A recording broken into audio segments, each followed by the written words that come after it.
I'm going to continue my lovely series on recording and sound and stuff like that. This will be kind of about speakers and amps and listening environments and stuff like that.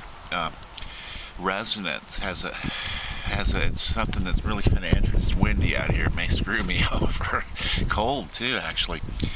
But probably the one of the greatest scientists that ever lived was Nikola Tesla, and this has to do with it. Bear with me.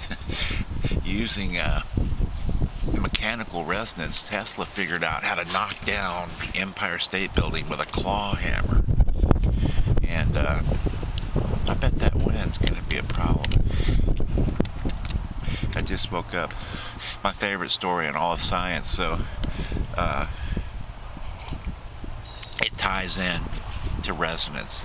But anyway, the way that works is you got the Empire State Building here, and you attach a claw hammer at the base or anywhere on it, and then the claw hammer taps the Empire State Building, and a little bit of energy goes up, and then the timing is set on the hammer so that exactly the point the energy comes back down at its apex, the hammer strikes it again, and over a period of, not all that long actually, because when things resonate, the energy, builds every time in such a way. But anyway, eventually that claw hammer, the energy goes up, and the timing is everything.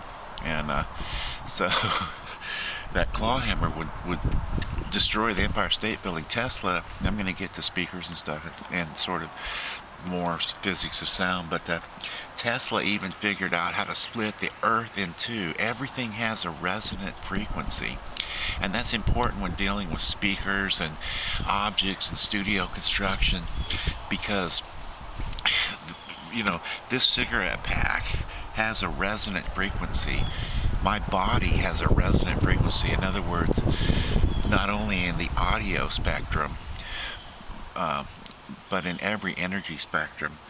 When but let's talk about, I'm talking about audio. So like Ella Fitzgerald shattering the glass, right? But and the glass begins to resonate, and it's a self-reinforcing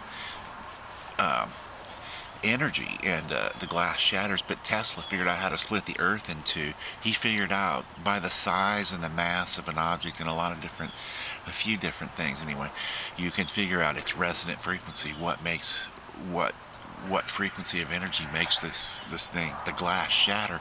So Tesla put he figured out, I admire his spirit of vandalism, He didn't egg somebody's house, or he wanted to knock the Empire. He didn't want, I don't know, he might have wanted to. He was kind of nuts, but anyway, he made a giant pile driver. He figured out the resonant frequency of the earth, and it would strike this pile driver, and the energy would go around the earth. It goes around the earth, and then exactly when it came back to the pile driver, it would strike it again. Well, luckily, he would have split the earth in two. It was right next to a police station, and the earthquake started, and the cops came over and stopped them. So, man, it's cold and windy. But that darn Tesla.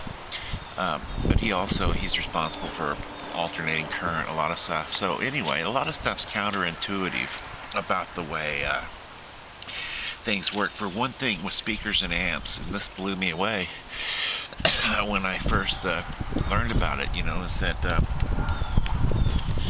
this wind, where's the mic on this dang thing? I'm trying to find an angle where the mic doesn't resonate with the wind in such a way.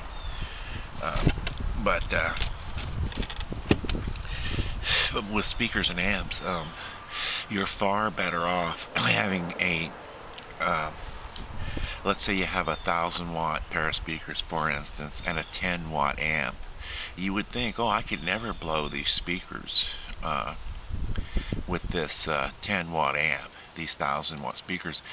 But I used to think, there's no way I can blow this, these are 1,000-watt speakers with this 10-watt amp, but that's not true. You're far better off. A thing called clipping happens where a square wave starts coming out of the amp, and it'll melt speakers every time. So underpowering speakers, my point is uh,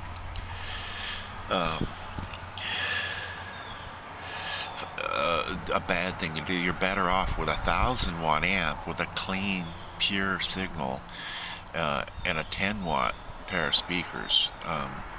Believe it or not, and um, in listening and monitoring your amplifier uh, is every bit as important as your speakers, you know. And this one probably won't work out anyway. So the whole idea of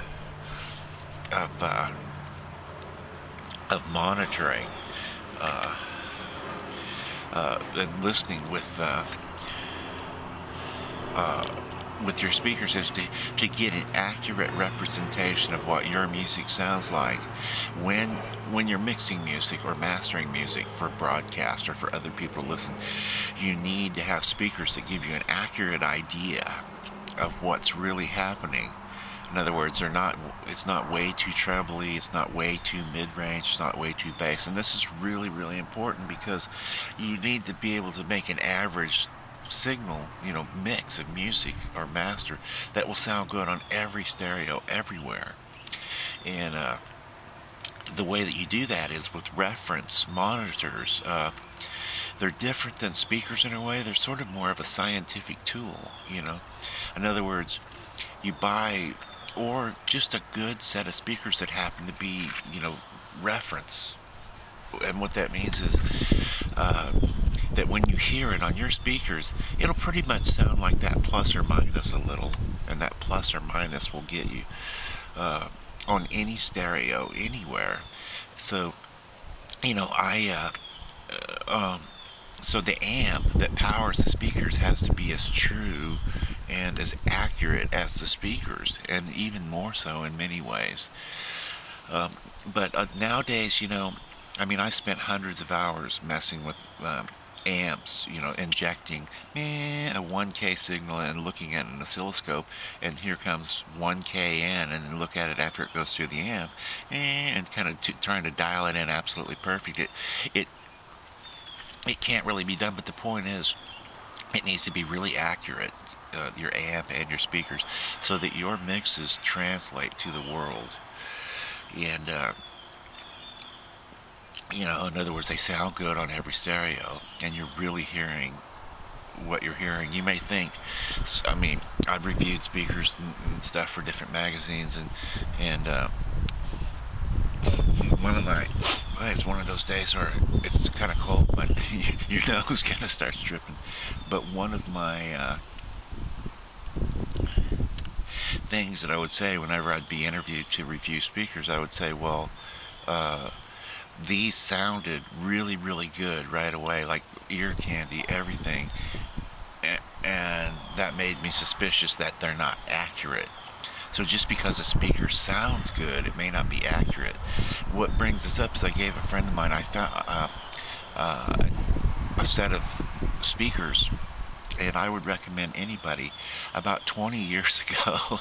This will show you how sometimes your own prejudice screws you over. About 20 years ago, a great, now world famous engineer, sort of famous then, told me, I'm afraid that wind's going to jack me around. He told me, dude, always mix. He said he had started a couple of years ago before this mixing on speakers. I'm looking for a wind shelter with a subwoofer and two satellites, a 2.1 speaker system. And, you know, I thought, well, that's the stupidest thing I've ever heard, you know, at the time.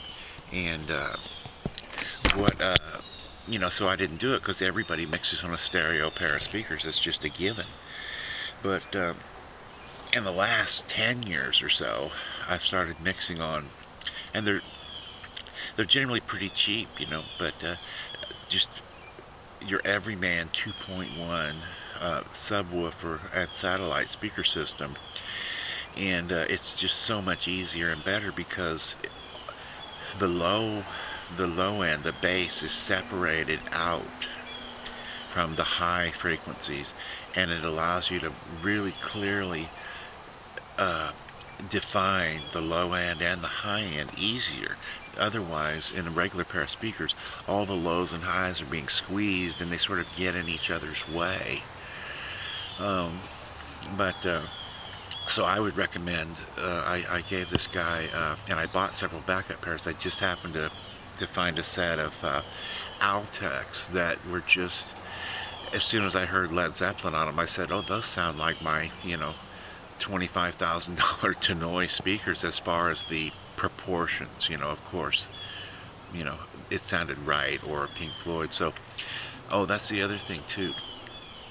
They're made by Altec, so they're very professional, and the amp in the speakers is matched just perfectly. And they're easy to listen to. They're fun to listen to. So I liked them a lot. I bought a few backup pairs and sent a guy a pair, and because they're great, But what else? I had a really great point there. I lost. But also speakers, as far as and sound in a studio.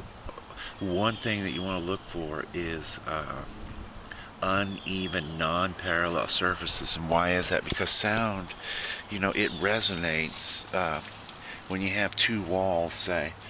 When sound strikes the side of this thing here, it tends to hit something and then bounce off. So, right, it hits it and bounces off. And the lower the frequency, sound has a physical size.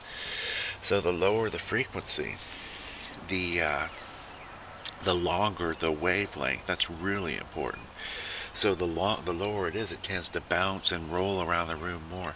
But the way that you can defeat that is on any wall. The key is uneven surfaces, which is why Sonex and those egg crates or soundproofing works. Is because when you have egg crate on the wall, the sound hits it and it gets caught. It can't resonate. I love Tesla, his spirit of vandalism. But anyway, so if you were to take for the longer frequencies, let's say this is my studio, this wall, if I put like just a fixed wood or any object to it that looks like, pieces of wood that look like my hand at all different sizes on a wall, when the bass comes along, it hits the wall, and here, you see what I mean? It can't. So uneven surfaces, not only in the walls, but if you can, but all over the place, really help to trap sound. There's really no magic in soundproof foam. There is a place you can get some great looking soundproof foam on the internet. It's called Foam by Mail. A couple guys are building studios and stuff, and again, with monitoring, just like miking, try not to let the room enter into the equation by keeping your volume low, and then just some accurate speakers. A lot of people spend a lot of money trying to tune a room to listen to mixes and stuff. It's nice and it's handy, but it's unnecessary if you keep your volume low with an accurate pair of speakers and a subwoofer with two satellites, a 2.1 system, and close and at reasonable volumes, and also mixing at low volumes.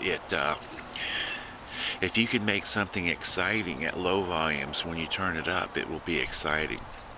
Anything can be exciting at high volume. So coming up on 15 minutes here. So anyway, there's a lot of stuff there, and it's, these vlogs are really, some of this stuff is so counterintuitive that and it took me years to pick it up. I just thought with 2.1 speakers mixing, I thought that's the stupidest thing I've ever heard. You may be world famous, but you're an idiot. I was being a dick. I was prejudiced. Or another example, then I'll close out this vlog. When I first started, when I was a kid, I thought, well, with tape, cassette tape recording stuff, or any tape, the slower the tape runs, the more sound it'll catch. I mean, it has a good chance for the sound to really stick, right? Well, wrong, The way it works is tape is like a bucket. And this really doesn't apply to digital as much. In different ways it does. But the faster tape runs, you have a bigger bucket. If tape is your bucket. So things are counterintuitive. I just used to think, well, the slower tape runs, the more that sound will get to stick right on it. So some of this stuff, unless you really study it, you might never figure it out. Dang wind. Yeah, that darn Tesla, man. Gonna split the earth in two. What a prankster, huh? He would have done it. But there's a lot of stuff. But the main thing is uneven surfaces to dampen sound and sort of control it. Low volume monitoring and to generate excitement at low volume levels. That will sound great when you turn it up. An accurate pair of speakers that reflect what's really going on in your mix, that will work everywhere on all stereos. And resonance has to do with the way radio is an example of electronic resonance, but it has a lot to do with the way speakers are designed, the way sound works in a room. It resonates, and when it resonates, when the room is tuned to the certain, frequencies, they overly resonate, and it just gives you all kinds of problems. And so putting uneven surfaces all over the place and on the walls in your studios, and that's part of the way sound foam works. Oh, 3 things happen. I should get into this, and I'll probably quit this vlog in just 1 minute. But 3 things happen when sound strikes a surface. art, absorption, reflection, and transmission. So if we have a sound striking this surface, most of it's going to be reflected. But if it were a slightly, let's say that it's a surface that the surface absorbs the sound, less will be reflected. They're coefficients. If it's a surface that's the sound is powerful enough to make the surface vibrate and transmit sound, then less will be reflected or absorbed. So it's absorption, reflection, and transmission happen when a sound, and in fact, we'll stick with sound for now, but that's important to realize, because when you're trying to dampen out a studio and make live recordings, and like I said, you can make close mic recordings, where the dead room recordings are really known as, where the room is, even drums, the room is so dead that the room doesn't play a part.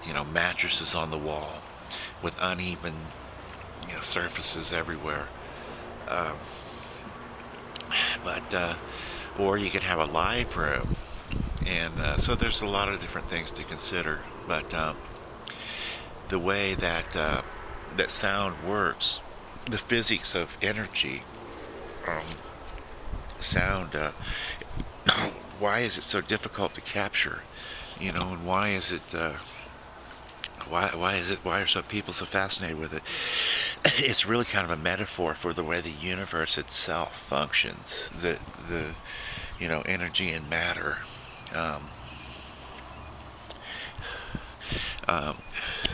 Wave particle theory. It's really an excellent example of that. And of course, everybody wants to be able to marshal the forces of the universe and control them.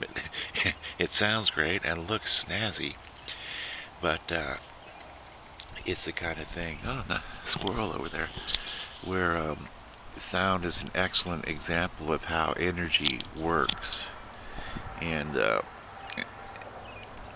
we hear from 20 hertz to 20,000 hertz, human beings generally.